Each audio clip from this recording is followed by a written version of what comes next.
India की अभी तक की सबसे बड़ी खबरों की टॉप हेडलाइंस। सुबह निफ्टी ने 37 पॉइंट्स गैप डाउन के साथ 25,606 पर ओपनिंग ली। रीजन था वीक ग्लोबल क्यूज और वर्ल्ड वाइड टेक स्टॉक्स में सेल ऑफ। ओपनिंग आवर में ही प्रेशर बन रहा और इंडेक्स धीरे धीरे 25,500 जोन के आसपास आ गया। इवन आरबीआई पॉलिसी आने के बाद भी सेंटिमेंट कॉशियस ही रहा, क्योंकि रेट्स अनचेंज रहने का से कोई इंस्टेंट पॉजिटिव ट्रिगर नहीं मिला।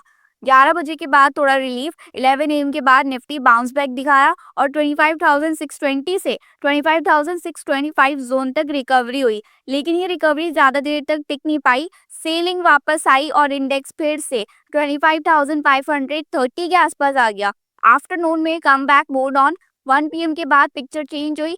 बायर्स ने कंट्रोल लिया और मार्केट स्टीडीली ऊपर चढ़ते हुए 20:30 पीएम तक फिर से 25,620 से 25,625 जोन में आ गया। लास्ट 1 आवर में स्ट्रॉन्ग मोमेंटम दिखा, डीप बाइंग क्लियरली नजर आई और निफ्टी 25,700 जोन तक निकल गया। फाइनली मार्केट डे के हाई के बाद 25,693 पर क्लोज हुई। एक solid comeback from intraday lows. Overall message, early weakness के बाद इन्वेस्टर्स ने डीप को बाइंग अपॉर्चुनिटी माना। इंडिया अपडेट्स, क्या चल रहा है? RBI policy. आरबीआई ने रेपो रेट 5.25% पर अनचेंज रखा। डिसीजन अनएनिमस रहा। Inflation outlook FY27 Q1 and Q2 के लिए थोड़ा बढ़ाया गया, 4.0% एंड 4.2%, मेनली प्रीशियस मेटल्स की प्राइसेस की वजह से। गुड न्यूज ये है कि जीडीपी ग्रोथ प्रोजेक्शन इंप्रूव होकर 6.9% से 7.01% हो गई। रुपी अपडेट, रुपी 36 पैसे गिरकर 90 रुपीज पर क्लोज हुआ। प्रेशर आया यूएस ईरान न्यूक्लियर टॉक्स की अनसर्टेनिटी और ग्लोबल क्रूड प्राइसेस स्पाइक्स की वजह से। पीएसयू फाइनेंस स्पेस में पीएफसी ने आरएसी लिमिटेड में गवर्नमेंट की 52.63% स्टेक एक्वायर कर ली और आरएसी अब पीएफसी की सब्सिडी बन गई। ये मूव बजट 2026 से 27 के एनबीएफसी स्ट्रेथनिंग विजन के साथ अलाइन करता है। Stock headlines. LIC Q3 profit 17% year-on-year jump, 7% up. ITC Godfrey Phillips VST 5 से 10% surge after price hikes. Tata Steel Q3 के profit 13.3% down, margins under pressure. MRF profit 2 times से ज़्यादा, strong OEM and replacement demand. Global markets, WTI crude $67 per barrel, 7 weeks का first weekly decline. Amazon 2026 में $200 billion AI capex plan, stock 8% down after hours. British pound $1.36 के आसपास, sharp weekly fall.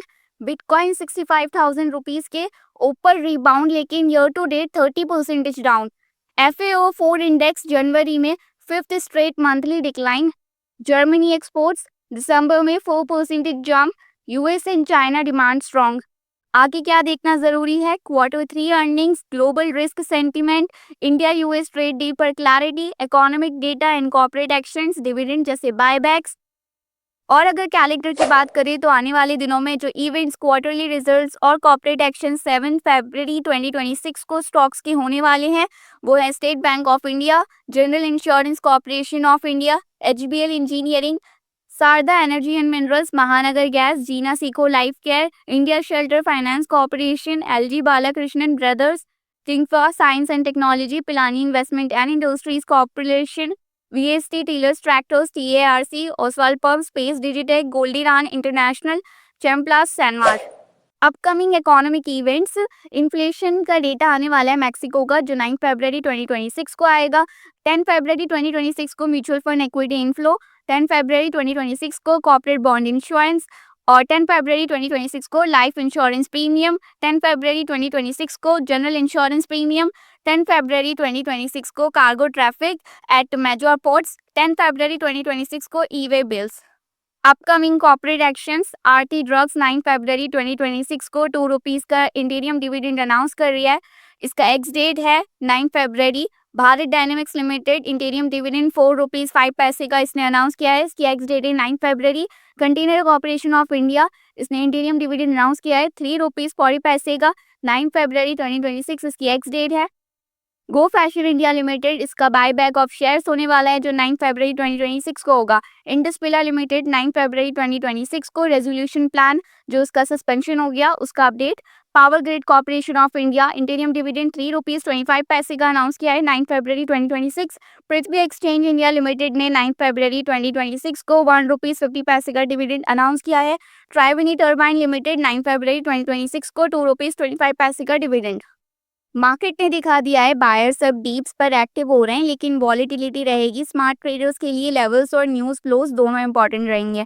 ये video सिर्फ educational purpose के लिए stock recommendation या buying advice नहीं है। कोई भी इन्वेस्टमेंट डिसीजन लेने से पहले एक सर्टिफाइड फाइनेंशियल एडवाइजर से कंसल्ट करें। और अगर आपको वीडियो हेल्पफुल लगा तो लाइक करें, शेयर करें और चैनल को सब्सक्राइब करें। Thanks for watching.